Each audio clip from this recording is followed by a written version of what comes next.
Well, hello everyone, and welcome to the virtual Cobalt Cafe. It's week number 245 of our poetry reading series.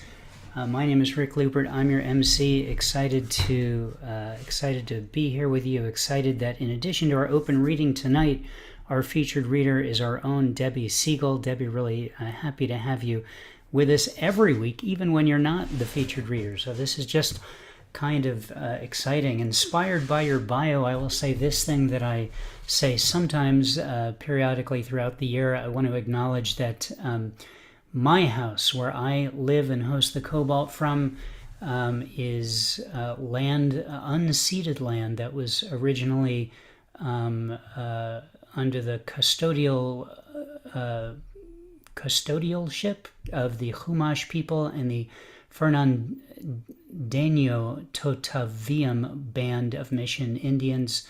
They're the traditional custodians of the land. That's how I wanted to say that.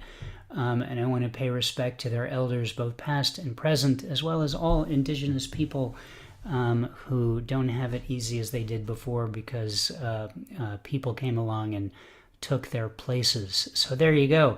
Let us talk about what's happening tonight. We're going to have an open reading. If you would like to participate in tonight's open reading, all you have to do is send me a message in the chat if you haven't already done so. I've randomized the order of everyone who signed up just before we started. I already mentioned Linda V.E. Crawford will be up first. Anyone who signs up at this point will just get added onto the list. So everyone gets to read. You get to read up to 2 poems. That's our maximum, and our suggested time limit, as always, is less is more. So please keep that in mind as you're thinking about how long you're reading and how many people we have to read and how many fabulous time zones we are reading poetry from. All right, that's number 1. Number 2, there is, of course, a 1 drink minimum here at the Cobalt Cafe. Make sure that you have a beverage with you to honor that long-standing tradition that we have here. And finally, make sure that you have the chat room open, as that's the primary place that everyone gets to interact with each other, since everyone is muted out of an abundance of caution against the Zoom bomber warriors out there who are coming to get us. So there you go. That's everything I believe I have to tell you. Before we get to our first open reader, I'd like to ask if there are any questions. Cathabella, yes.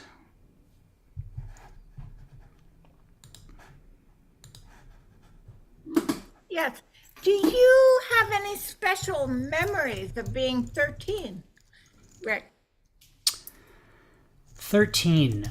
13 is the year that I moved from Syracuse, New York to Southern California. We traveled by Greyhound bus. It took several days. Wow. And I was wearing golf pants that my mother had purchased for me, and I did not change out of those golf pants for several days. That was a memory that I had late in my 13th year, transitioning from Syracuse, New York to Southern California in golf pants. I had no idea about any of that. Well, it's a good thing you asked. Yes, I'm glad. I won't forget. Syracuse, golf pants, 2 or 3 days. What else? Greyhound bus. Greyhound bus. Yes, we got it. All right, very good, Cathabella. Thank you. Excellent question. Martin Parker, yes. Hello, Rick. I think there's a poem about to be written about that stuff, but I was wondering if you are familiar with a book called The Space Child's Mother Goose. No, but based on the title alone, I'd like to be. I'll have to put a link in the chat. It's one of my favorite books growing up, and the older I get, the more I realize a lot of my poetry is based on having read stuff in there. Funny things like the theory that Jack built instead of the house that Jack built. So. That's interesting. He was just sitting around thinking instead of building. Exactly. Instead of Jack and the Beanstalk, it was Jack and the parlor conversation. Or the space elevator. Sure. Naturally. James and the Giant Empty Room. I don't know. There's a lot of places you can go with this, I think. Good question, Martin. Thank you. Thank you. Any other questions before we get going? I see no other questions. I just see eager faces. People ready to hear poetry and speak poetry. That's what we're going to get to right now. Ken Scott, you will be our second reader. You are on deck. Please welcome our first reader, Linda V.E. Crawford. Hello, Linda. Hello, good evening, everyone. It's great to be here. So I have one poem. It's a serious one, so fair warning. The Mortified Tree. Its roots dug strong. Each time any man's body tied to a rope, tied to its limbs, low moaned in memory of a father and a mother. Its roots dug each time a man hollered, each time a man succumbed to the silence of death. The tree's roots dug, then decomposed, its soul wearied. Each time a rope was slung, the tree despaired. Why am I not a baobab, girth spanning 2,000 years before this, before the oceans took, before the ships belly full sailed, before the 17th century House of Braganza, before the Dutch East India Company, before all the monarchs of enslaving traders, before the ancestors of this one man who hangs on my limbs, mouth stuffed, got here. I could have been better than this. The tree's roots dug, then disintegrated, then its history decomposed, then its story died. Poem. Thank you. Starting us off heavy, Linda, and that's okay. Themes come as they may. Glad to have such a powerful, thoughtful piece starting us off tonight. Saw a lovely picture of you at OP posted on the internet with some other Cobalt people. So nice to see you live and moving and not in a static picture. I hope it was a good experience for you. It was, and it was my first, and it was taken with you in mind. Several folks said, hey, there are Cobalt Poets all here. Let's take a picture for Rick. And that's what started it. So you'll probably get several from several of your Cobalt Poets as a result. That's amazing. I kept my eye out. I wish I could have been there, but glad to see that you guys got to meet, and that's always exciting. I know a lot of us have only seen each other in this space, and that's awesome. Linda, thank you so much for being here. Thank you. All right, round of applause for Linda V.E. Crawford. On deck, Carrie Cox. Please welcome now Ken Scott. Hi, Ken. Good evening. Good evening. I've got two new, brand spanking new pieces that I'm going to do on a more spiritual note, and also a note of hope and a note of reflection. The first piece I'm going to do is called If We Want Heaven on Earth. If we want heaven on earth, then we have to create it ourselves, overcoming the savage, selfish impulses that have turned gods into monsters for countless centuries, and diligently subjecting our lives to the refining fires of self-mastery and enlightenment once and for all. If paradise is to overcome peril, then we have to establish the Advent, denying that old-time religious propaganda that has maintained our bondage to timeless prisons of flesh and blood. and embracing the sacred alchemy that transforms our carnal incarceration into golden temples of celestial freedom. We are the ocean of dreams that spans countless galaxies, the vision of brotherhood and sisterhood that establishes peace, compassion, and empathy throughout all ages. Within our souls are the sacred seeds of transformation and enlightenment, ascension and wholeness, eternal truth, eternal life, and eternal love. It has always been up to us, all of us, to establish lasting peace on earth, to build a permanent world of paradise, and to create heaven on earth. End piece. The second piece I'm going to do is definitely an intense spiritual piece. It's called The Divine Arises Heaven Born. The inner fire of transformation is for times of silence, for you are the silence of all sounds in one. The sacred flame cannot help you when you blindly spend it upon ardently preaching to the world. You must channel the fire inward, in silence, in meditation, in the nothingness that is everything, in the infinitesimal infinite, in the real you. Remember the brilliant phoenix, the rebirth, the ascension, the seed of life in the womb of life. You are the eternal flame, the path of light upon the path of light, the singularity of pure consciousness from everlasting to everlasting. Ignite the gross, and the sublime is revealed. Let the old things die in flames, the savage things perish in ashes, and the divine arises heaven born, soars in sublime glory and perfect peace. Thank you, everyone. Thank you. Great job, Ken. How exciting to have two new pieces. I think it's great to be able to draw from decades of material, but I know it's whenever I write something new, that's the thing I want to read. So how cool that you brought two new pieces to us. Thank you for being here, and thank you for those. Round of applause for Ken Scott.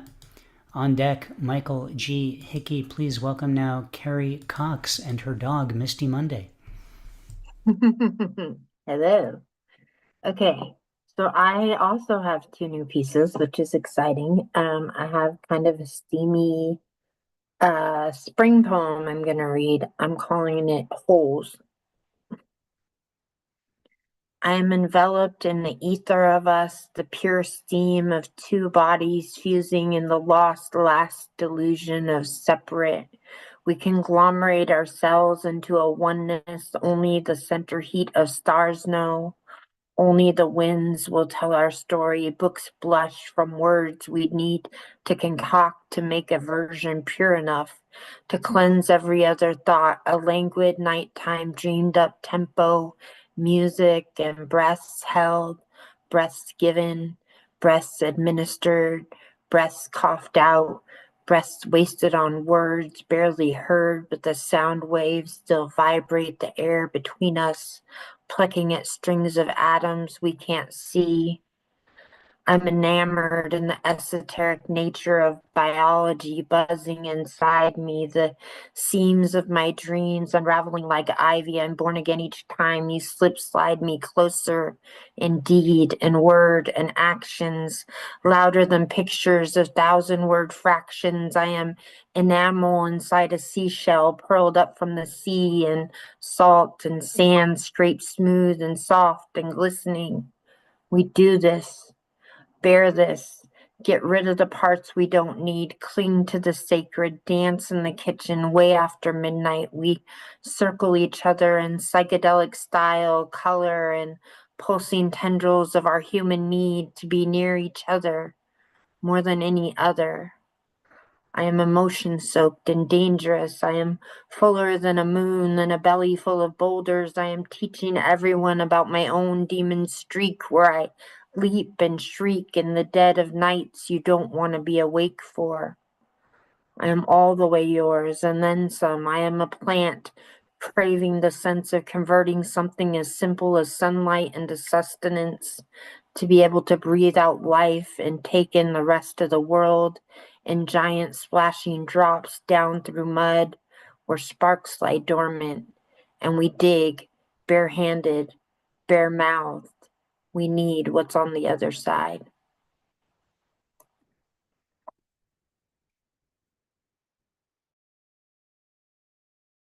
Thank you. I have one more, and this one's going to be fun to read. I dusted my reflection into clouds of distraction. I prefer the aftermath to the initial reaction. I was too high to fumble my words like I did, floating away like a balloon from a kid. Now friends come like words to tickle my curious before the rhythms dance me furious, as if storks of fortune are dropping off sacks stuffed with newborn needles full of black sap, otherwise known as the essence of shame.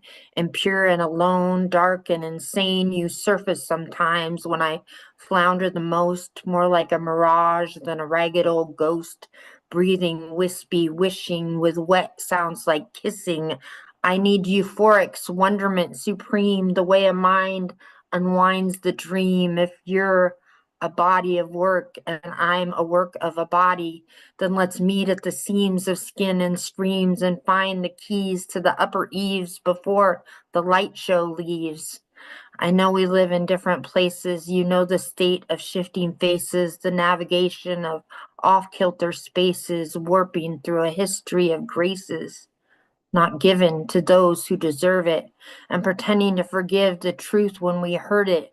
What if you sang me into being back then, and now I only exist when you sing it again? Instrumental in intersecting the hopping, helping of blade dissecting, the burning of fury where flesh used to be, a warning shot coming in lessons of 3. Your helix heart comes twisting toward me, looking like the beast that bored me.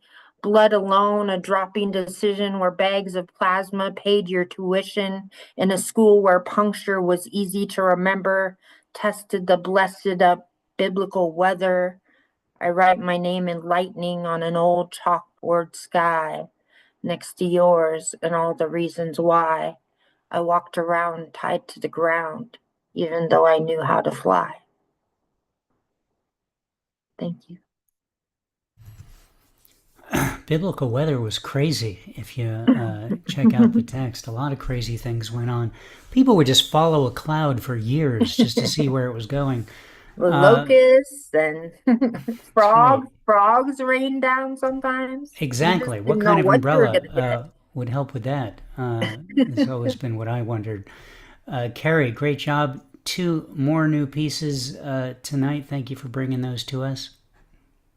Maybe that's the theme of tonight already, new work. Who knows? No one has to stick to that. I'm just saying that's... fresh ink. Fresh ink. Fresh ink. Round of applause for Carrie Cox. Thank you, Carrie. All right, 2 more, and then our featured reader, Debbie, Segal, Martina, Robles, Gallegos, you are on deck. Please welcome now Michael G. Hickey. Hello, Michael. Greetings, everyone. Linda, Ken, and Carrie, I don't know if I can back clean up to that group, but I'll give it my best shot. This is decidedly not new. First, I'd like to start with a cover. I used to teach this poem in English 101, and in 2013, when my father died, I read this at his funeral mass at a place called St. Henry's Church in Belleville, Illinois. This is a poem by a poet named Robert Hayden. It's called Those Winter Sundays. Sundays, too, my father got up early and put his clothes on in the blue, black cold. Then with craft hands that ached from labor in the weekday weather, made banked fires blaze. No one ever thanked him. I'd wake up and hear the cold splintering, breaking. When the rooms were warm, he'd call, and slowly I would rise and dress, fearing the chronic angers of that house, speaking indifferently to him who had driven out the cold and polished my good shoes as well. What did I know? What did I know of love's austere and lonely offices? Robert Hayden. So I read that at Dad's funeral, and this is a poem also to my father. It's called Airborne. I find a black and white photograph after your funeral when sifting through the attic, diaphanous dust and lacy spider webs. In the photo, I am 6 months old. You toss me into the air and catch me, which scares mother even in her dreams. Grandma would later insist this made me hyperactive. But I love it and crawl to you immediately when you return home for work. In ensuing years, we declare war on each other, vicious insults, violent assaults, long hair, drugs, shoplifting, Vietnam protests, cops are pigs, religion lost, and disappointment we wear like Kevlar vests. Now, kneeling in the attic, I pray for you, thankful we had a chance to forgive before you left. And I finally realized the thrill wasn't being thrown in the air. The thrill was in being caught.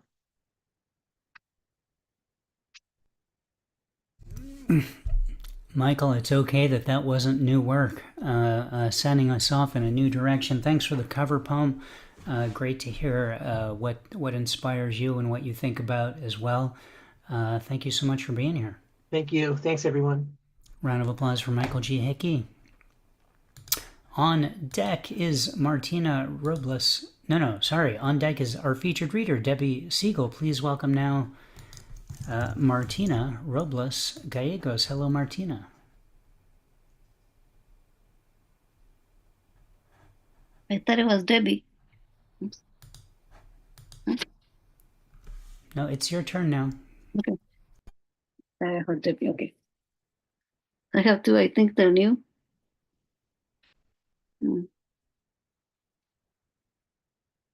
The first one, the three influencers. I met one over 40 years ago, a tiny, pleasant, well-respected and loved person, my best friend and confidant.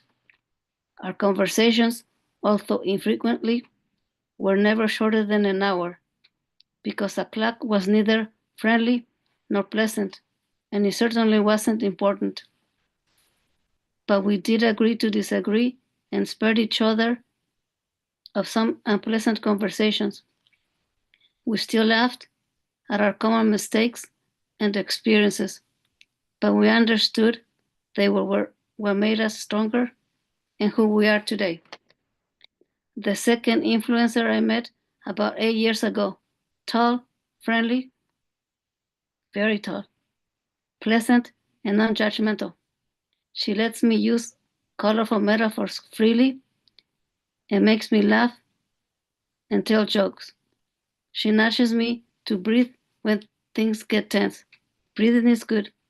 It's good as long as I'm not laughing uncontrollably. Darn BBA, you're no fun. We should go away, but without me. Can't take either because I created her and it wasn't easy, but I love her. Oh, there's a clock nearby, but we ignore it. Sometimes I turn it around so I don't look at it, and I chuckle at the ticking clock. Should I share it? Should I not? I might share it with her first. I still remember when I first met her, so I know it can be done. The third influencer doesn't mean it's the least important, but after meeting others, I'm sure glad I met this one. He's pleasantly shy, but also very polite. Don't let that fool you. He's firm on his decisions, but lets me know my voice matters too. I try not to disappoint these three because they mean the world to me. But sometimes the world disappoints me and the rest is not up to me. Okay.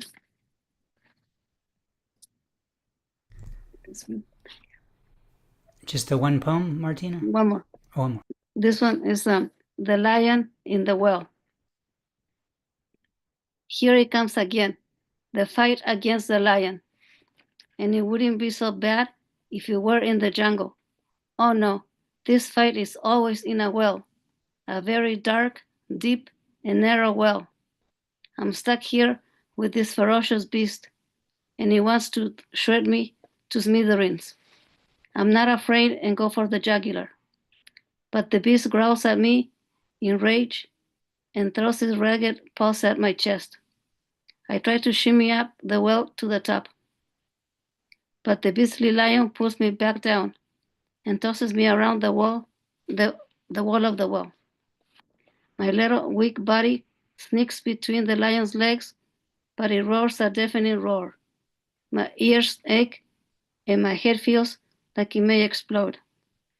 I grab the lion by the tail and try to push it down, and it loses its footing a bit. I've had this dream before, so I've had practice. I know this thing wants me as still as a wall, so I dance around it and jump up and down. The lion is getting dizzy, tired, sleepy, or all three. I grab it by the throat and tail and spin it around like my childhood spin top. I now have the upper hand and use the lion like a punching bag. I'm pretty bruised and tired, but I can't give up or the nightmares will never stop. I punch, kick, and pinch and kick and punch and kick again and again and send the lion spiraling into the bottom of the well. I claim victory and wake up relieved. And I was thinking about it last night and I go, oh shoot, that was not a lion. It was actually a tiger because I saw the stripes. And it is a dream that I kept having years, like for a long time. That and about 3 or 4 other ones, but they're gone. Okay, thank you.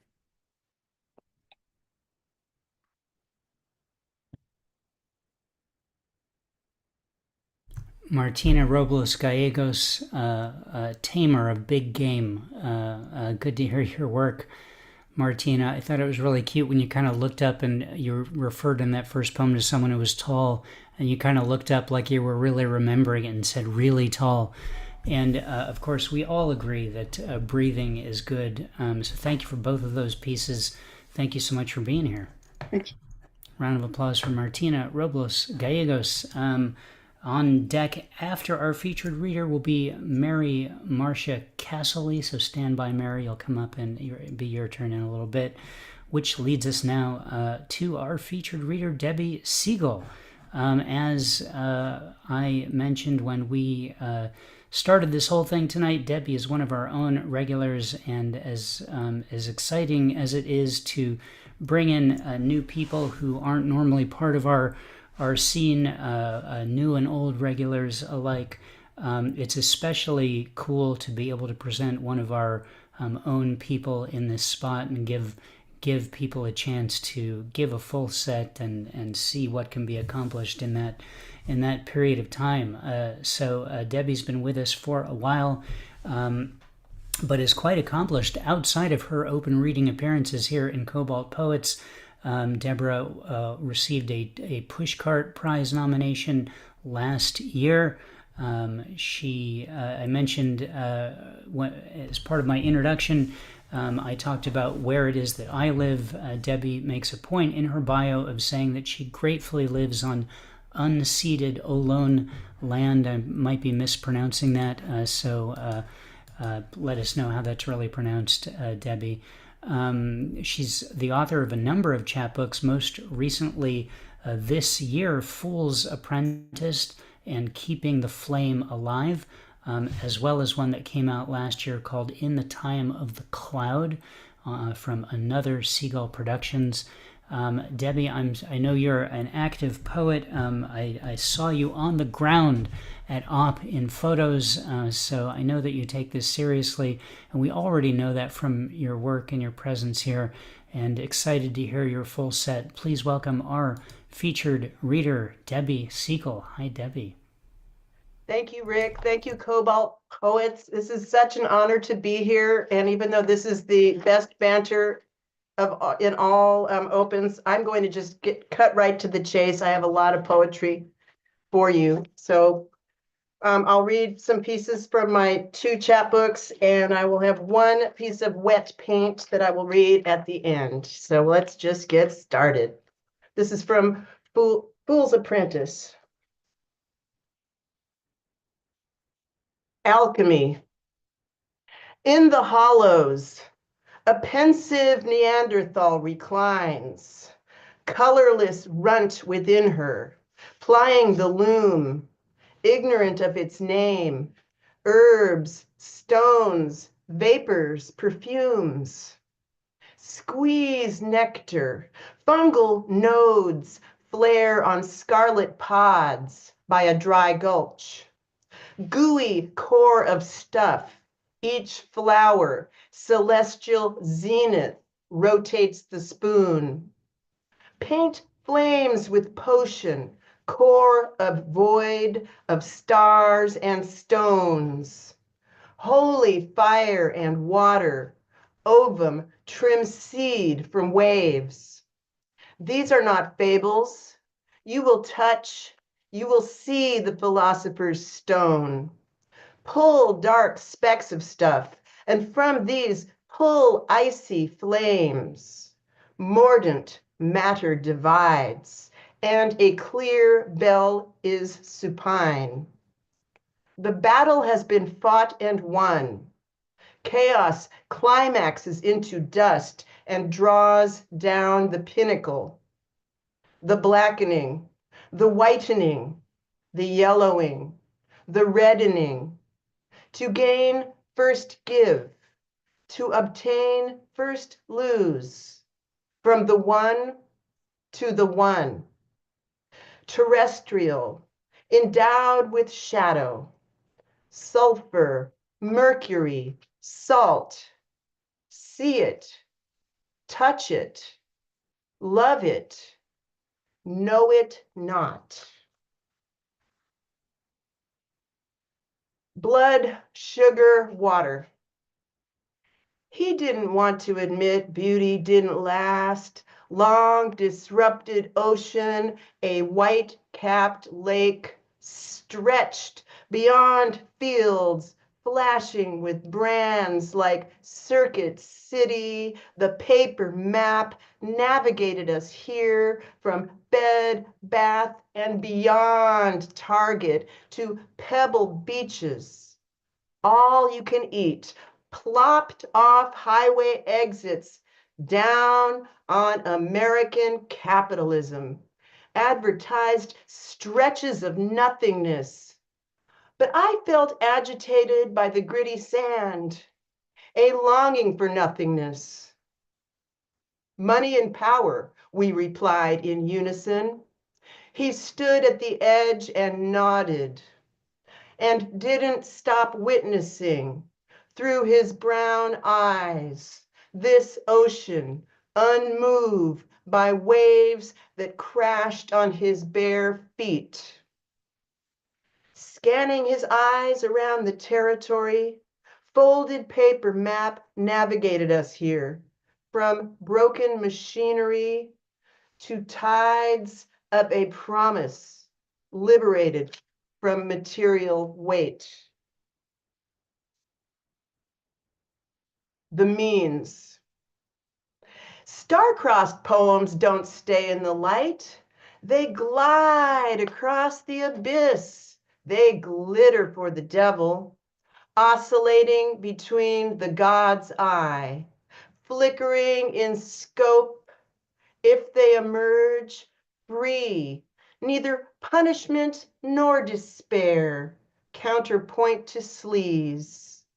Gratuitous shots facing the crowd, exploding doo-wop treachery, dark and radiant rooms, poetry generators so enormous, no one knows where it ends.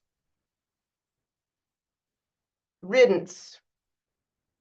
Streaming, sitting, dilating, specific malaise, ripping, reaping, disappearing continuance, rupturing stupor stings like a coastal wind. Stillness draws hollow eyes, pucker up, blowing a dandelion, looking at cows, sluggish reminders. Lot's wife looked back at a simulacrum, and I still don't care.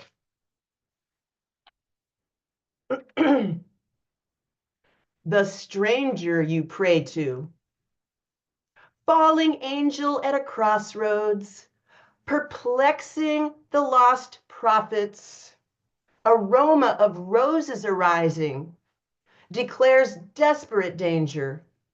Harlequin jester in grease paint, playing the morning star, sacred stranger in the illumination. Lord, love a duck, have mercy. Tell me how a stranger you pray to can allow such danger and deprivation again. Pushing moonlight aside, I ask, how?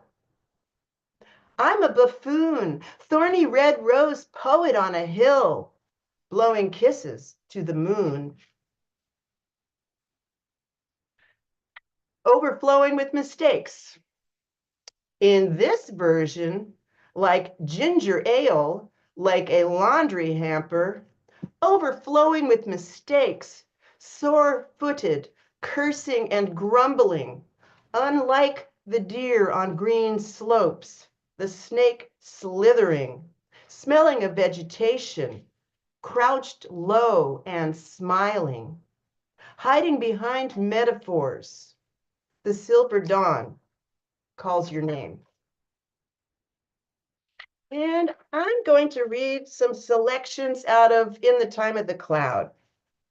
And start with, in this forever maze, metropolis of whimsy makes sense to everyone but the unconscious self.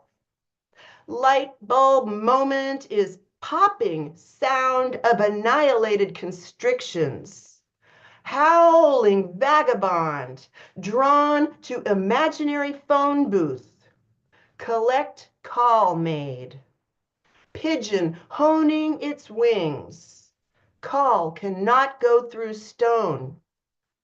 Dial tone interval berserk dreams squawking. 13th story suite swindles, breaking and entertaining. Down here in the cellar, shut up. One arm hugs, the other harms, hamming it up. Shopping cart, old school, broken window, candy wrapper, pint bottle, Hare Krishna temple. Whatever spell you use when a person gets arrested lying on a couch no one wants. Bonds and bones. Pluck the brass ring, flying. Child's play, carnival trick.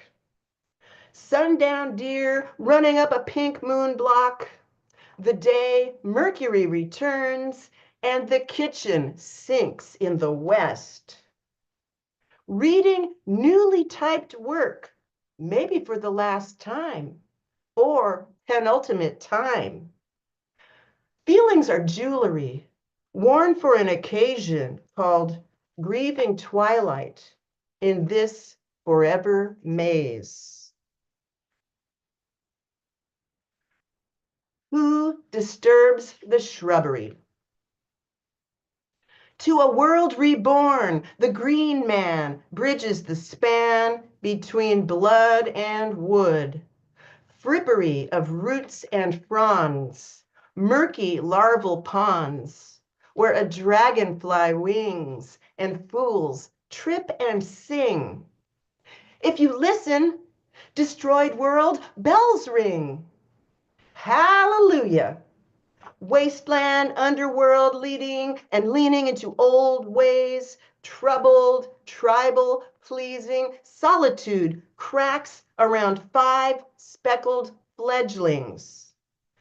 Stars drop down into the folds. Original man crowns and gets a foothold. Secret keystones, prayers, ironic graves, grooves, tombs, atomic bombs. Apes never speak of mushroom clouds. Green man, leaves and vines are your costume. Visions in emptiness, the void, the point, the waves. Bold indigo lines drawn around discs atop golden staves. Face to face with grace, eyes gaze at untold fates. Deliverance from delusion, banishment of bitterness. Beliefs, when stripped away, will be less of a hindrance.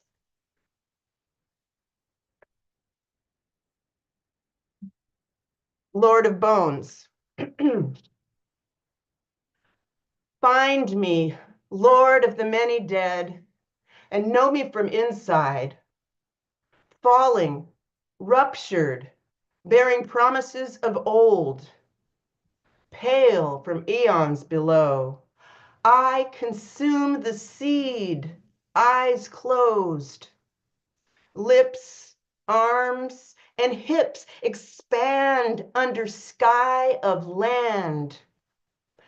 Grim Reaper, Lord of Flies, my terrible husband. My ears knew your terrible voice, and I didn't mind. Now, all is still, and I lie on my side. Dark One, this is the epilogue I dread.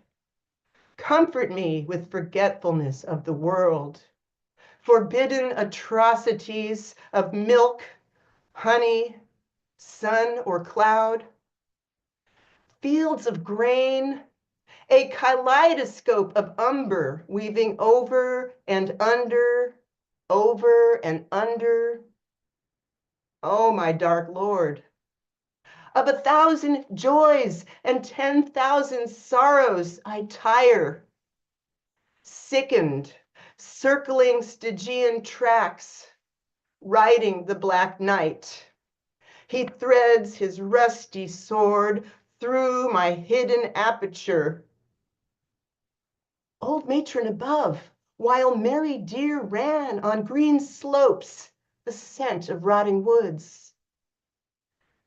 In the umber space beneath, ululating without sound, killed by inches, riding the red cock of Hades. You, my Lord of Flies, stained me with the essence of your meat. The final stand is our secret. I will stay as the world retreats. Hades is here, and I am slayed. I swallow the wine apple seed, kept woman of the unseen one, demon flesh, and God bones. One more from the book, and this will be my penultimate one, and then I'll do some wet paint. And that'll be it. Permanence defies the order of the universe. Foolish when we ask for anything to last. Order spirals into chaos. Rules crumble into anarchy. Society ruptures into savagery. All creations transformed by entropy, every relationship. And everything matters. I long for love long gone, pine for amends, yearn to connect. Journey into the art of deception. I acquire what's required to smash all beliefs with a sledgehammer, ripping rules into kindling for a bonfire. Prometheus took fire. Pandora paid the price. Opening the box, discord and chaos escaped. One form of strife remained inside. Hope, that tired trope. And what of Lot's wife? Unable to leave the familiar without a backward glance. Such a damn human way to behave.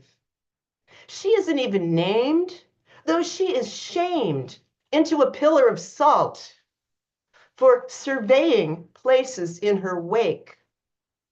Neither zilch, zip, nor nix can weather monotony in perpetuity, save for transmutation. Switch, shift, swap, tempered by fire and ice. Some folks win, some lose, and some, like me, are merely here to sing the blues. This poem does not go on and on and on. And I have done some reflecting on my view of hope, and I have a little bit slightly more nuanced view of a type of hope called wise hope. And I will conclude my feature with this poem that I actually submitted to Rick for the broadside. And it's called One Starfish at a Time. Rivers spring up and flow to the sea. We don't know how the story ends. Feeding the hungry, teaching the children, bearing witness and not knowing. Plunging tongs into cold ashes and finding an ember. Putting potatoes in root cellars in case there are survivors. Toss a beached starfish in the sea, and someone will say, there are too many of them to make any difference. Yes, and someone with wise hope will reply, it made a difference to that one starfish. A mitzvah isn't something difficult, exotic, or special. It's what a human being does to express what being human is. One starfish at a time. Thank you. Debbie, thank you. Stunning set of work from you tonight. Didn't miss the banter at all, I'd have to say. A lot of things to talk about. You talked about a poetry generator, and I thought I really need one of those for when it runs out. You know, it just goes bad. I could turn that on, and then it could just, generate what needs to happen. So that's a fantastic idea that I'm going to put all of my money in and see if we can get that going.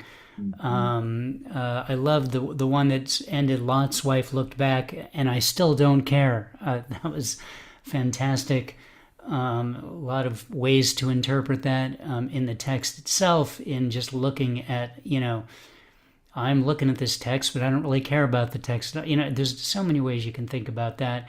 I love just the way that you read poems. There's a great poetry reading voice that you have, and the way you intonate things is sometimes sing-songy a little bit, reminiscent of the way that the Beats, read poetry and stuff. And, I think sometimes we just adopt that maybe when we see a lot of other people reading, kind of like when you live in a country for a while and you somehow develop their accent, even though, but I thought it was really cool. I dug the whole thing. Thank you so much for all of that.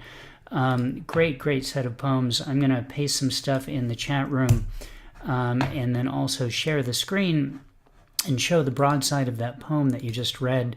There it is, One Starfish at a Time. You can download this broadside now at the link I posted in the chat, poetrysuperhighway.com/cobalt. Click on broadsides, 11 by 17 print, and which you can print, you can look at, you can always refer back to if you'd like. And this is how we compensate our poets. We ask that you consider, quote, purchasing one or tipping them for their reading. I've pasted Debbie's PayPal link in the chat as well, so you can do that. That's the virtual passing of the hat, if you might remember that from in-person readings. That's That's how that works. And also you can visit Debbie on the web at anothersegal.wordpress.com. And finally, another great way to support a poet is by purchasing their books. There's a link to one of them, Fool's Apprentice, right there on Amazon. So check it out. Did I leave in the bookshop link by mistake? That might have been, yeah, that's a link to our previous featured poets book. That's a great book too, but the bookshop.org book link is not Debbie's. But there you go. The one for Debbie is the Amazon link. So check it out. Debbie, thank you again. Really amazing, amazing reading. Thank you so much. It was definitely my pleasure and one of the high points in my poeting. Thank you. I'm looking forward to everybody else's work. Keep on poeting, I say. Really great to have you. I know you will be back, so I know that we'll get to hear more from you as the days, weeks, months, and God willing, years progress. So there you go. A round of applause for our featured reader, Debbie Segal. Thank you, Debbie. All right, I will quickly mention that next week our featured reader will be William Archila. William is a poet who was recently published by the Academy of American Poets Poem a Day series, which I get every morning, and that's how I came across him.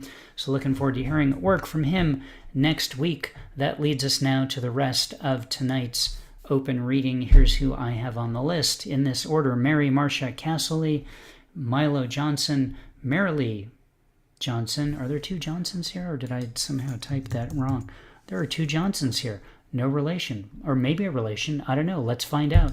After the two Johnsons, Jeffrey Bryant, Richard Loringer, then the collab, Cathabella, Jackie, and Siggy, then Martin Parker, Dig Wayne, and me. If anyone else would like to be added to the list, no problem. Please just send me a message in the chat, and I'll be happy to add you. As a reminder, 2 poems maximum, and less is more is the suggested time limit. Having said all of that, Milo Johnson, you are on deck. Please welcome now Mary Marcia Castley. Well, thank you. I'm very interesting to hear all of you, and I look forward to more. Debbie, I really enjoy your voice.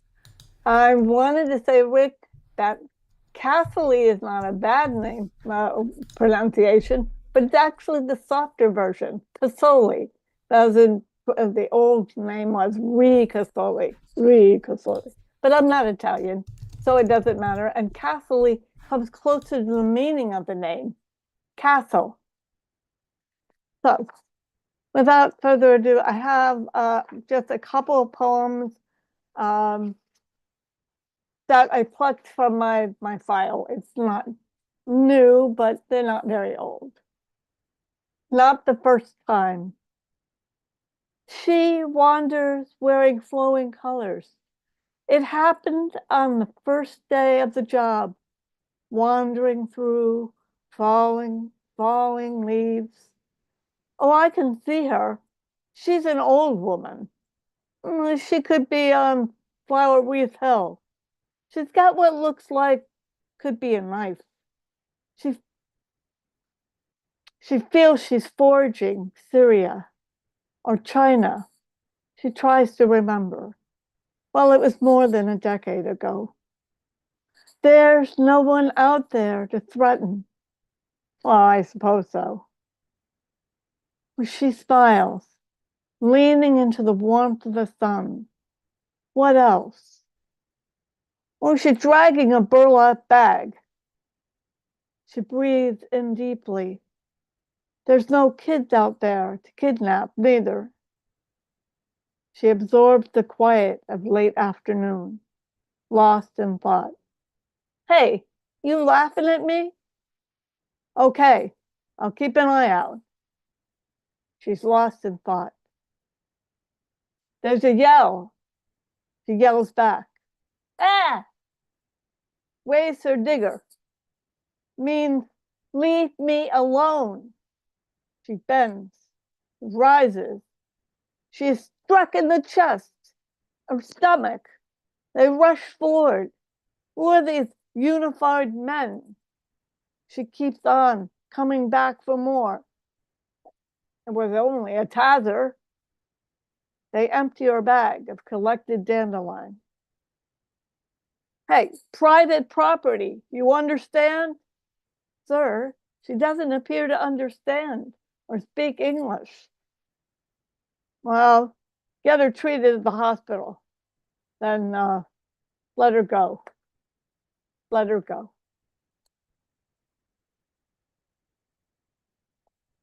My dangerous friend. They couldn't stop Manero entirely. Manero argued with a brisk colonial and carried on with his withdrawal. No, it wasn't clear what regime allows women's rights advocates. Not then. Afghans and Americans pushed their way onto a plane. Manero had to leave immediately. Yet her sister, she hadn't had a sister, remained outside the airport, reading Shakespeare in plain view. Secure flights took off. Incoming flight made sure landing, which intensified the effect. Even now, agents are processing more than 5,000 in Kabul. A well-known actress wanted to escape, to have a new home, a new life. The village confronted and shamed her. Independent of that, my friend Manero ignored the large servings on her tray, the quality of their carpet. Many faced a multi-year wait. The actress knew that. The world is filled with people that dealt more danger than they can handle.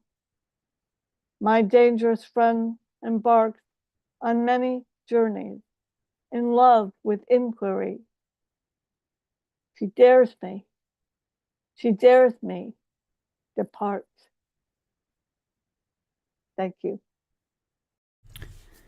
Thank you, Mary. Thank you for the correct way to pronounce your name, Casoli. I will endeavor to remember that. It usually takes 5 or 6 years before I get it right, so stand by, keep coming back. We're going to get there. Great to hear your work tonight. First time here, so really appreciate you giving us a check out, and I hope you come back. I love the line, reading Shakespeare in plain view. You know, just there's something ominous about that, coming across that. I imagine people going, oh my God, what's happening over there? So well done. Thank you so much for being here. Round of applause for Mary Marcia Castle-Lee. On deck, Marilee Johnson. And please welcome the first in our Johnson phase of the evening, Milo Johnson. Hello, Milo. Hello, everyone. I'm here to read a couple of poems from my forthcoming book, Miss Experience White, which is an illustrated, surrealistic political poem cycle about destroying the demon of white supremacy and dealing with privilege. Part 2 is called Bonfire of the Ancestors. I'm going to read the opening poem and a little bit of the main poem. Preliminary instructions. Take a bag of whitest ashes from the woods. Take a bag of whitest ashes to the woods of family trees. Sprinkle round the edges. Do it on your knees. Return again at night, a candle in your hand. Let the forest whimper stories of the land. Come back in the morning, swing your sharpest axe, cut down all the trees.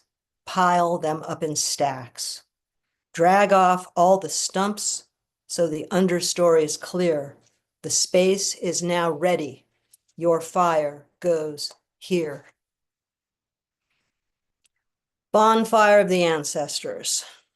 Crumple up passenger lists, replicas from ships 1600s to 1800s. Set ablaze with cigarette I'm smoking in Dublin pub answering questions. There were lots of Scotch-Irish from both sides, and my dad liked to say, everyone hated them, so they left. Everyone agreed, and the barman poured me a whiskey. Add butter. From British colonizers' sailing instructions. Sail south till the butter melts, then turn right. Tear up maps showing North America is uninhabited, although plenty of people live there. Burn. From mother's side, print out image available online, contemplate, then burn. Will of sixth great-grandfather James Hall. To his son, he leaves most of his North Carolina estate, including my Negro man Joe and Negro girl Hannah.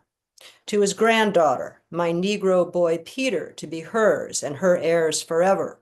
To daughter Jane, a Negro girl named Eunice, and a sorrel horse. Print out and burn, short bio also online. James Hall, Scotch-Irish, was born in Ulster Province, Ireland, into a tenant sharecropper family on a plantation run by the British. He and widowed mother sailed for America, but she died on the way. Orphaned at 15, he found work, married, and became a prosperous farmer and Presbyterian minister. From father's side, print out, contemplate, burn, images of old census pages, ancestors from North Carolina and Tennessee who did not own slaves. That's it. Thank you. Thanks very much. Milo, thank you so much. Welcome to Cobalt Poets. Great piece. I love the little fun insert in there, sail south till the butter melts, then turn left, and the accent that you brought it to us in. Turn right.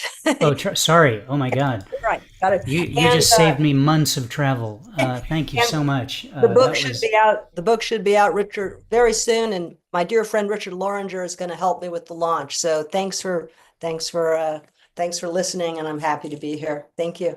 Sure. All right. And thank you again for that correction. I was going to head out right after this, and God knows where I would have ended up otherwise. But good luck with good luck with the launch. Thanks for being here, and please come back. Thank you. Round of applause for Milo Johnson. On deck is Jeffrey Bryant. Continuing on. Where is? There she is. Continuing with the Johnson phase of the evening, please welcome Marilee Johnson. Hello. Hi, thanks, Rick. Hi, everybody. I'm just going to read a couple haikus today. Holding her child like a ventriloquist, someday it may mouth her words. Just when you need them, some people come into your life to piss you off. Thanks very much. Preach. Well done, Marilee. Love both of those. That last one has certainly a ring of truth. People, employers, job loss. You could plug almost anything in there other than people, and how your life gets turned in directions that you don't want it to turn. Thank you for being here, and for embodying the spirit of less is more tonight as well. And please come back and read for us again. Round of applause for Marilee Johnson. This officially concludes the Johnson phase of the evening. I hope we have one of those again. On deck is Richard Loringer.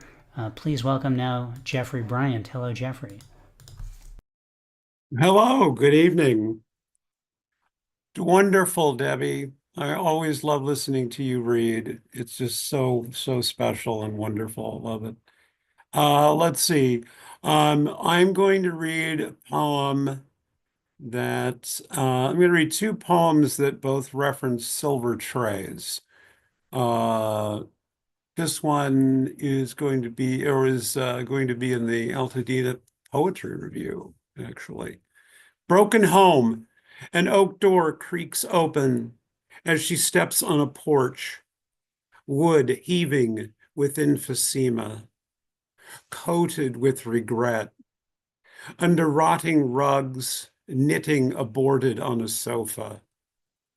She runs her fingers along the weeping door jamb where pencil marks show her height year to year. She feels grief pushing her with its silver tray. Her father dissolving, her mother a fiction. She runs her fingers gently across its windowsills, through the soot of screams, the shards left when love is vandalized.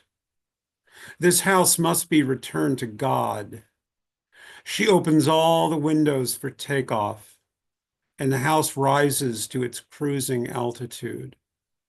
She steps off the porch and onto a cloud, her body now carried on God's exhales. Weeping, she watches the house fade and break apart, just like her family. This is another poem that references silver trays, which was written today. You know what I really love about you? How you tell stories backwards, ending with the beginnings that we need if we're ever going to get anything done. Or how you reach down to caress the earth's dirt because you know Mother needs to feel the fingers she gave you.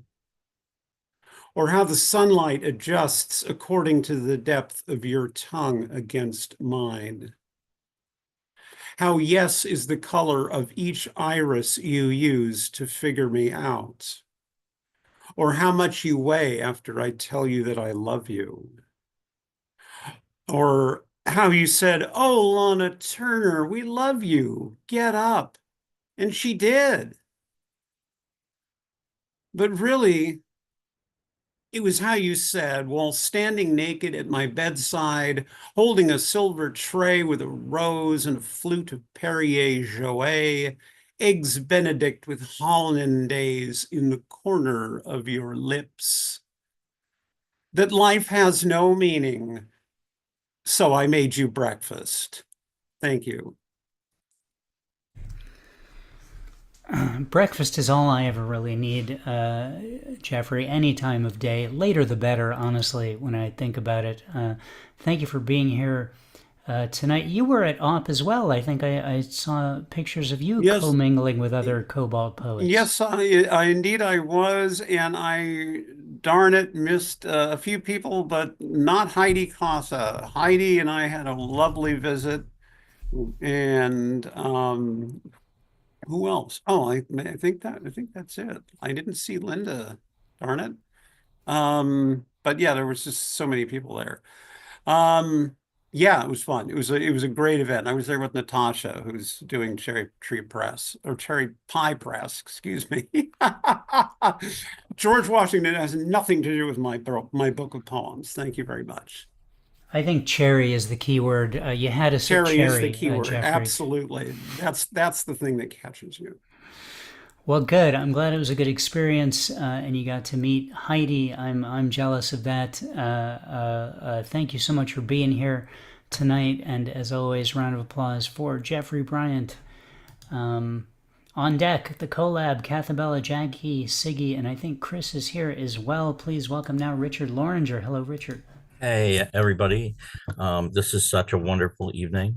And so last week, I squished everybody's brains by reading a rant from one of my recent podcasts that, trying to explain all of politics. I actually wasn't going to read I decided I'm inspired to read this also from a podcast I wrote last November. And it's about the opposite of what I did last week. This is actually a meditation, and it just, some stuff I'm hearing tonight made me really want to read this to you. So you might, it's from a podcast episode by the name of Tree. And you might enjoy it with your eyes closed because it is an imagistic meditation. Walk to the woods and lie down with your face between two old roots. Relax into it. Breathe deep and slow and smell the soil. Its many compounds and chemicals. Bitter, sweet, musky, mineral, mixing, swirling, eddying at earth's pace, slow and familiar. You know these scents. Breathe them in and be there. The soil so soft against your form, your skin, your face and closed lids. Luxuriate a moment. The dark is comfortable. The soil lush and scented of memory, almost silken now as you sift into it, softening, sinking a bit. And it's okay. Your material is loose and you sink into the loam where you are fine. You are welcome here. You move freely, but for a moment, just be still. Feel your lightness. Hover in the loam and take it in. So many particles, old wood cells, hints of vegetation, tiny pebbles, grains, organics transitioning, and minerals and water, which is good because you are water and can move with it, seeping, seeking, drawn by the looming roots, serene and thirsty, and you will enter one. A little trepidation here. The entrance is minuscule, but you are mostly immaterial. And here are tendrils, soft and sturdy, filaments, sure and activated, and they will take you. They take you. Water and mineral, you've always been, and you're in. You rise through the root, you are safe here. Then into the core, into the lift of xylem, magnificent chambers of sap between heartwood and new wood, and you rise. You feel the pull, certain and steady, transpiration of sky sucking water from leaves far above, as you marvel the heartwood, true core beside you, apotheosis of old cells in this resiny tower and storehouse, strong and flexile, around which new life thrives. You turn toward that life, new cells birthed and pulsing, pushing inward to sapwood and outward to, we'll go see. You enter a radiant vessel that pushes you outward to phloem, living canyon, far as you can sense, coursing with sugars and nutrients in every direction, downward, upward, inward, embraced by bark, most alive, most vibrant. And here you should dwell, hang out a while, relax and drift and heal, bask in the nectar that feeds life, original sucrose from which all vitality springs. Soak it in, bathe in it. This is where you are from. Bide here and grow strong, vital, vivid, via, vis.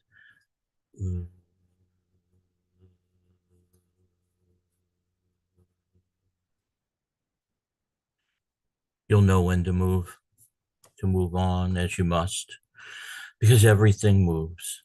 You came here to move and you have. Now kick off upward again with new vigor, new agency, circumspection, back on your path to the source, upward. You pulse back to xylem and convey your water again, your element, lifted strongly now, forcefully. The vacuum is nearer and needs to be filled, rushing upward, branching off, narrowing, finding track through twig and stem. And here you are at the source, in leaf, with the red-blue engines that mingle your water with carbon dioxide and light and make us all mingle and make, keep sugars and release oxygen, keep and give the first wonder, the mainspring, the gift, millions of endings in this tender structure, this life, high above, higher, reaching, release. Okay. It doesn't have a name unless you want to call it tree. It's just a meditation. I know it's not a poem. Oh my God. Thanks for your indulgence. I hope that helped. It was a cathartic piece. Richard, thank you so much for sharing it with us. For a moment there, it looked like you were about to fall asleep in the middle of the poem. That's how effective it was working on you. Or you were having a stroke, but you recovered awfully quickly. So it's I'm glad it all worked out and you're still with us. I try to have one or two a day just as practice. Good. Well, time them, space them out, I would say, to not alarm people. But very good. Thank you so much for being here, Richard. Thanks. Good. Round of applause for Richard Loringer. On deck, Martin Parker. Please welcome now the collab, Cathabella Wilson, Jackie Chow, Siggy coming to us from Denver, and Chris coming to us from Japan. Hello to all of you. Hello. Let me see. There we go. All right, here we are. And here is Rick with his giant shakuhachi. When I was 13, as you might guess. I'll start with Peter, but we might skip a few of his because he's not here, although he feels so essential. We wrote this all together yesterday. When I was 13, a trip to Denmark. Dozens of relatives at the airport, all intent on feeding me. Who could say, nah? Peter. Looking down into the sunken schoolyard, my future husband, walking across first base, an eerie premonition. Somehow she got into my head for 2 years. My friends were wrong. It wasn't just the sex. And there's Chris, who isn't here. Poems in my head sometimes need to percolate indefinitely. And I'm here. Jackie. Oh, Chris Oh, is Chris, here. you're here. Go ahead and read it. Okay, I can't see it though. Little Let's higher. see. Okay, I can poem. zoom in. Okay, to the right. Here we go. Wait a minute. Okay. Poems in my head sometimes need to percolate indefinitely. We have two Cathabellas today, right? A Chrisabella and a Cathabella. Jackie. A size 8 instead of 7.5, like everyone else. I gloated about my graduation cap. Math teacher, old-time rules for grades. No open grading book. Gave all A students C's and C students A's because he could. Incredible. Homeschooled until the 6th grade. First time hitting a baseball. Run, they shouted, run. She didn't know what to do. A big deal sitting in the bleachers. Milwaukee Twins game. Right field next to relief pitchers. Talking to them in the bullpen. Writers' conference. Unusual trip alone with Dad. One author's marriage proposal before he became a priest. You can read these as they go by. I don't want to take too much time. A cherry blossom peeks out of a tree hole. My first lipstick. Pink, not orange or purple. Under classmates' scrutiny.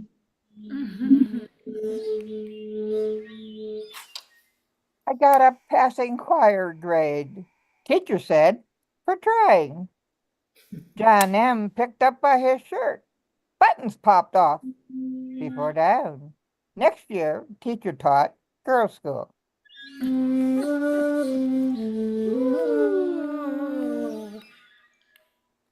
Thank goodness I was teacher's pet, age 13. The vicious nun liked my calligraphy.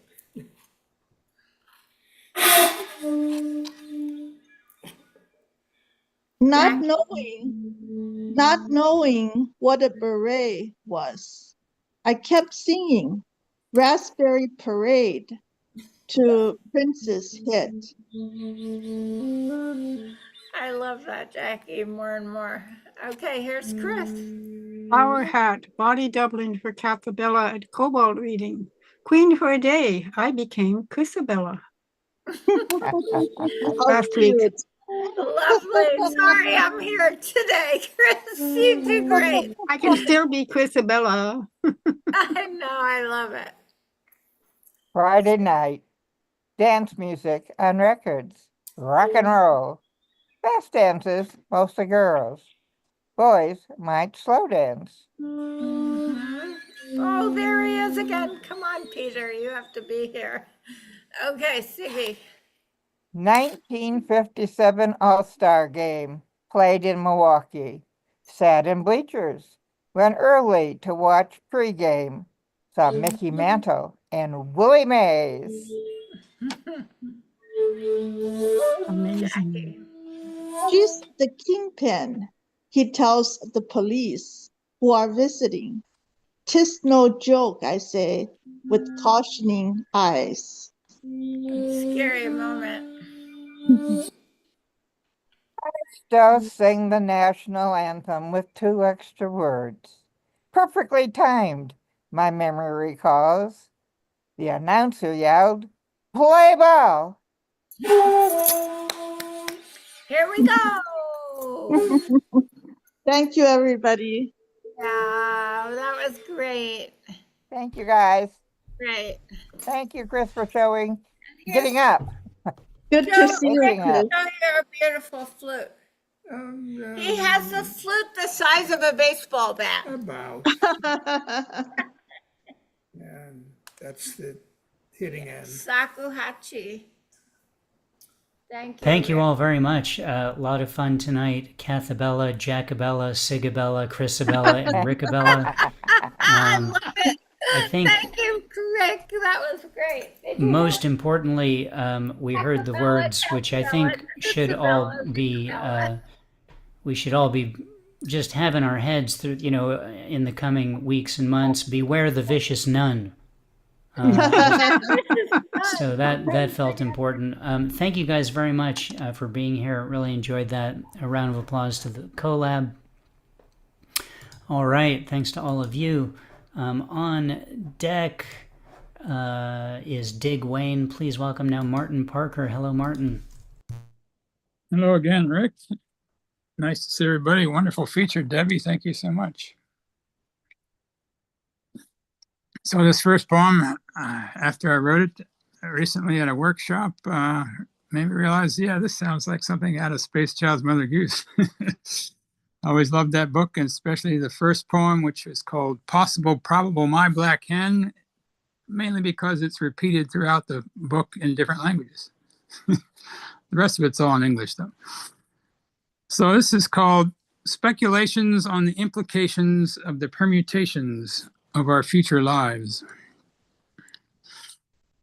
We navigate the multiverse in hyperspatial drive to the 10th dimensional biotech hive, where we and our humanoid friends will thrive as long as algorithms we've written don't dive too far into the deep mind that keeps us alive and cause a malfunction before we arrive.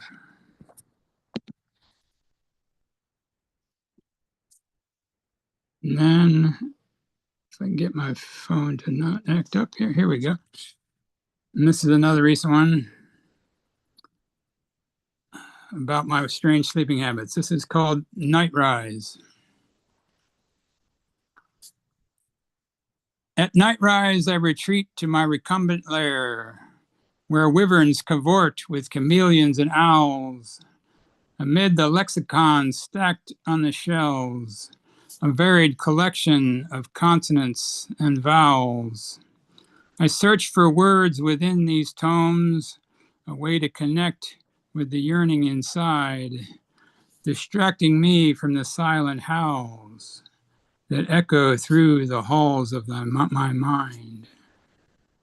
At dayfall, I drift away as the sun invades this space and the webs that I've won, that I've that I've spun. Okay, sorry. Eyesight's acting up tonight. That's okay. I thought it might be an earthquake or something going on over there, Martin. More fun from you tonight. Thank you so much for being here and sharing that work with us. Anything in outer space is okay with me. Round of applause for Martin Parker. Thank you, Martin. All right, a couple more. Dig Wayne, then Heidi Casa, then me to close out the reading. If I missed anyone, let me know. Otherwise, Heidi Casa, you are on deck. Please welcome now Dig Wayne. Hello, Dig. Hello, Rick. This is a new one. Thank you, Debbie. Wonderful use of language. Love your abstract. This one's called Speed of Light. We talked about the miracle of seasons, the inscape of earth, the perfect shapes in nature. The wine made me go all gooey and sentimental. I didn't dare peep my notion. Her enthusiasm was intoxicating. My old habits began to sneak up on me, drying me out, jumping to conclusions like a flea. I mastered my silence to keep me grounded and present, stop me from thinking around corners, spending deposits I had not invested in tongues, pumping the brake shoes, seeking adversity, comforting in a dense malaise, cocooned in a quilt of anxiety. Nothing fit over my head. Normal had no future in my past. She misread me. Blank kept me safe from the unsafe. Silence poured me a tall closet for my shortcomings to hang out all the possibilities of in the meantime. She was sympathetic and apologized for something she may not have done, the last thing I needed. Her eyes were like shark teeth, wet and hungry. The fresh smell of spring wafted under my nose. My eyes said goodbye as I stood up in another man's business. She threw an ashtray at me, but it was a no smoking area, so she missed. A book of matches, a cocktail napkin on fire. There'll be no tupping. Thank you. This was an old one from 2020. It's called The Key to the Poetry Dungeon Door. They bust a nut on your fleshy hard drive, staining the page with random words, peppered with plagiarized obscenities and Googled Gaga speak. They drag you by the ankles, skinning your shoulders on subconscious choke full of memories, chock full of logophilia incrimination. They punch you in the dictionary for good measure, haul you before the local magistrate to punctuate your sentence structure. They charge you with failure to yield for crossing sonnets, mixing uppercase marriages with ebonic hyphenates, violating nursery rhymes, forcing Miss Muffet down on a hard chair and violating her curds and whey. I mean, really. They toss you in the tosser's pot, drench you with a lyrical swirly, call you a dirty black Ticonderoga #2, and exit with aplomb. They issue a decree that from this day forth you will be required to read your choke from a green Tim Apple rag and eye bone. Ain't that some shit? Thank you for listening. A lot to dig into here, Dig. Jumping to conclusions like a flea. That got me thinking that you may know more about what fleas are up to and what they're thinking about than I do. Well, I don't know. I originally wrote jumping to conclusions like a bug. I thought, I got to get more specific. Sure. Yeah, you want to, because immediately people say, well, what do you mean? Which bug? I know. There's such a world of bugs out there. Right. There's a lot of them. Jump. And then there's bust a nut on your hard drive. That kind of just describes my whole workday. Yeah. Well. Yeah. You could take that a lot of ways, I guess. Depends on what your work is. Yeah. Right. Well, I'm available for hire is all I'll say in reference to that. Dig, I really enjoyed both your pieces tonight. Thank you. Thank you so much for bringing them to us. Thanks for listening. Digabella, Wayne, ladies and gentlemen, a round of applause for Dig. On deck is me to close out the open reading. Please welcome now Heidi Casa. Hello, Heidi. Hi, Rick. Hi, everybody. Dig, those were great. And Debbie, it was great to hear you. And maybe one of these days I'll meet you in the Bay Area, you know. I gotta fill up my Cobalt meeting in person bingo card, you know. I just have one. It's called Where Are the Voices? I buckled my 6-month-old daughter into the rideshare in Pennsylvania after the teeming freedom of the Children's Museum in the fall of 2017. The driver relates his intense QAnon worldview for the long, harrowing ride, and it takes me a full day to open my eyes to sun again. My spirit clouded with his fear and paranoia. I wonder how people can live in a dark tunnel of treachery under the veneer of functionality. 2025 rideshare in Los Angeles. Another man, a makeup artist, musician, painter, tells me radical change is hard but worth it. We'll see world peace in our lifetime. Stunning me as the world plunges into hate. By bringing down the news media of deceit, the crisis actors illuminated by social media and the internet.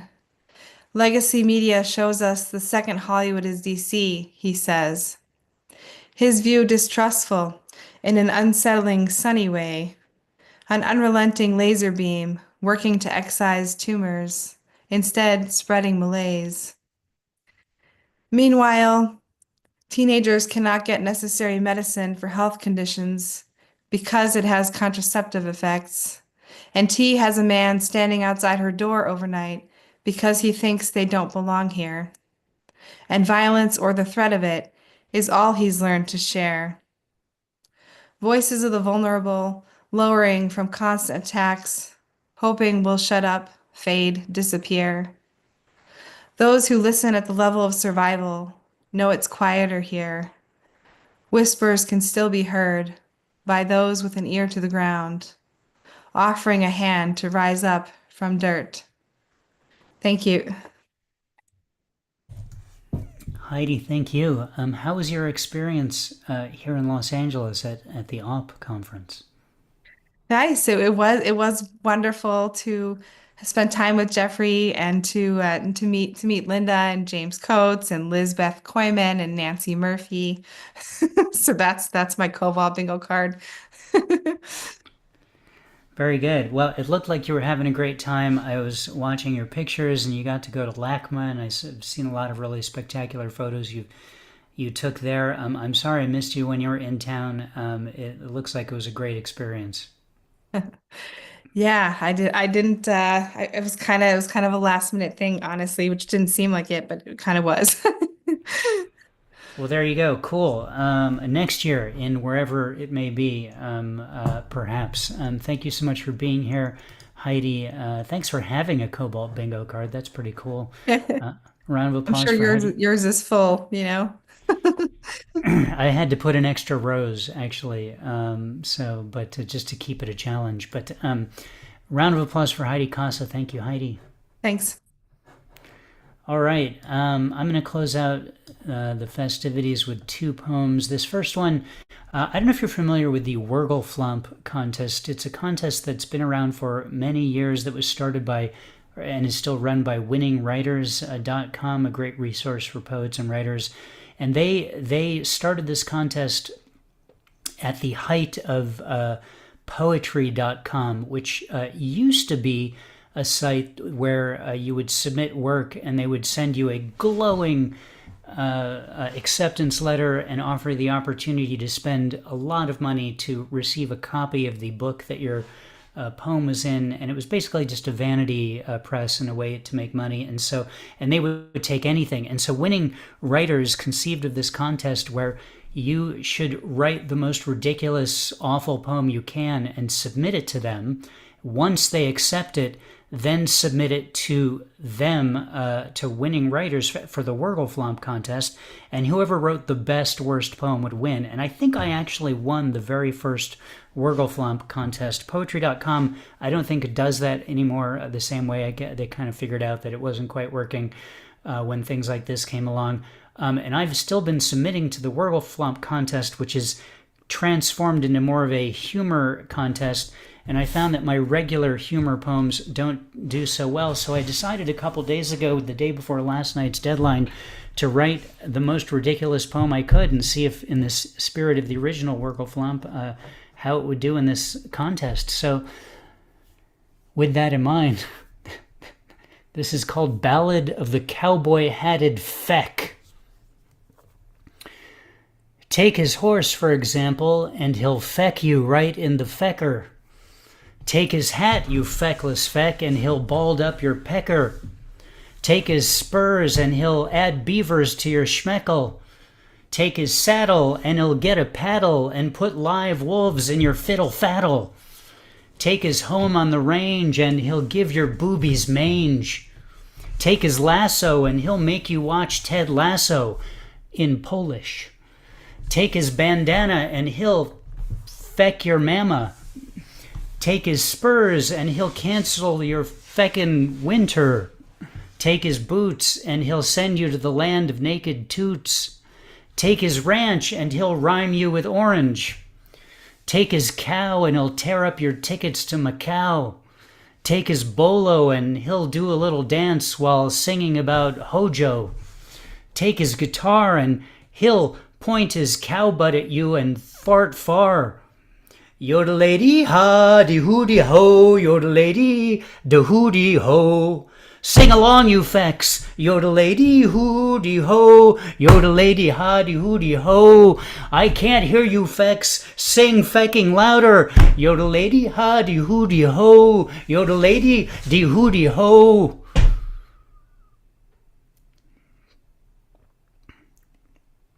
So anyway, I have high hopes for that one in the Wurgelflamp contest that I just entered.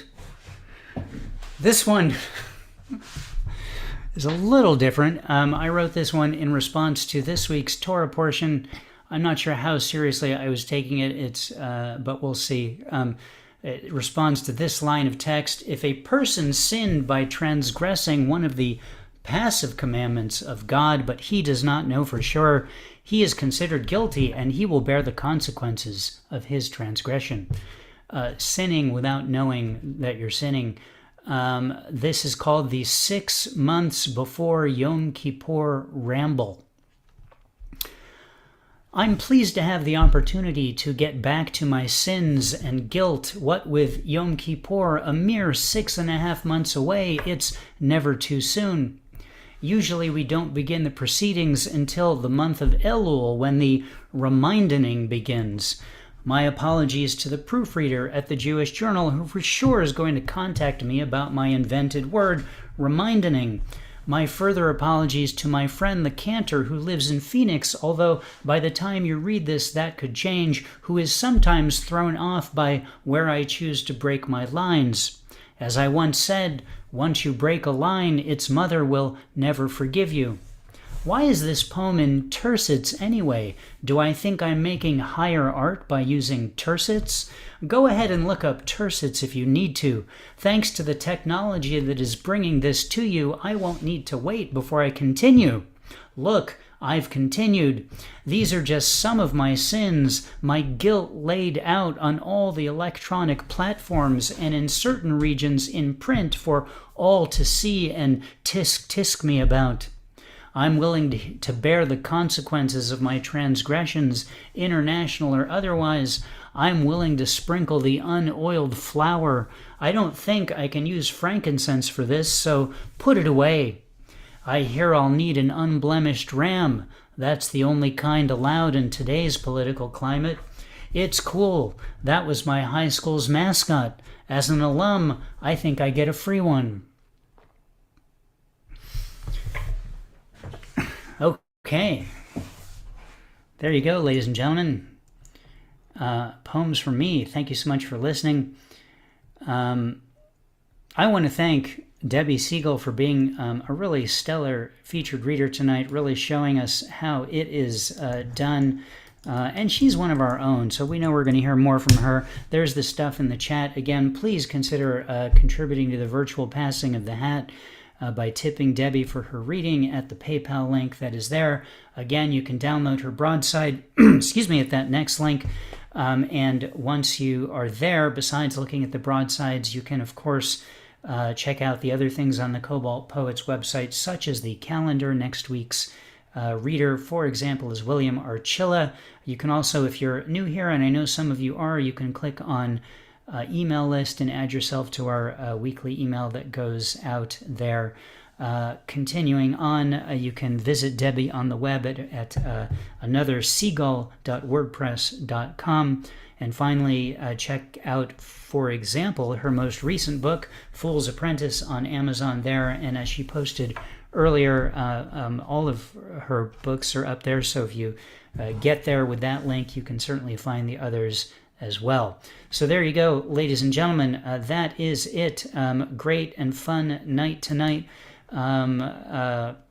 Thanks all of you for participating in the open. Please definitely come back next week. I'm clicking on the Ask All to Unmute button, so feel free to do what it is that you do when that sort of thing happens. Hard to find an unblemished ram these days. Good night. Well, That's terrific. Do what you do. I hope that being an Aries does not count as being an unblemished ram. Yeah. Think about that one for a minute. That is my sign. Yeah. Just might check for blemishes there. Oh, I'm blemished, bro. I'm blemished. I ain't got to worry about that. But hey, aren't we all? Rick, I think you've officially, at least in my tiny mind, tied with Reggie Cabico as funniest poet ever. Mm-hmm. Oh my God. And that's saying I fell out of my something. chair. Yeah. No, but Rick has never gone Broadway before. I mean, that was a whole production and shit. Well, we should get Reggie to, well, never mind. It's your reading. Well, I don't know how many of you were here on Halloween last year or 2 years ago, but that was, there was a production level of things. Yeah. I'm still recovering from that, Rick.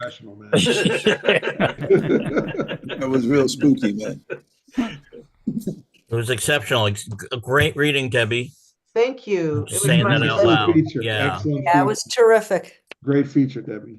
Really. Well, may the ripples, the concentric poetry ripples, just keep rippling out for National Poetry Month. Yeah. There you go. Oh, I wanted to mention to you guys as well, someone asked about if anyone is participating in National Poetry Writing Month. Poetry Superhighway, that other thing I do, is publishing a poetry writing prompt every single day, starting last night. I think the second one posted about 15 minutes ago or so. They're posted on the Poetry Superhighway website, poetrysuperhighway.com/PSH, and also in the Poetry Superhighway Facebook group, 9 p.m. Pacific, midnight Eastern. And if you so just every day there's a new writing prompt. All of these writing prompts were chosen from submissions of writing prompts over the last months from our regular readers and participants. And if you write a poem and you're interested in doing so, you can post it as a comment to the prompt in the Facebook group if you want to. So Tisk would be a great prompt. What's that? Tisk. Sure. All right, you guys. Good night, everyone. Good night, Ken. Good night, everyone. Thank you. Good night, everyone. Mary Marcia, it was nice to see you here, by the way. I haven't seen you in a while. Good to see you. Oh yeah, Mary Marcia, you should come back. Mhm. Sure.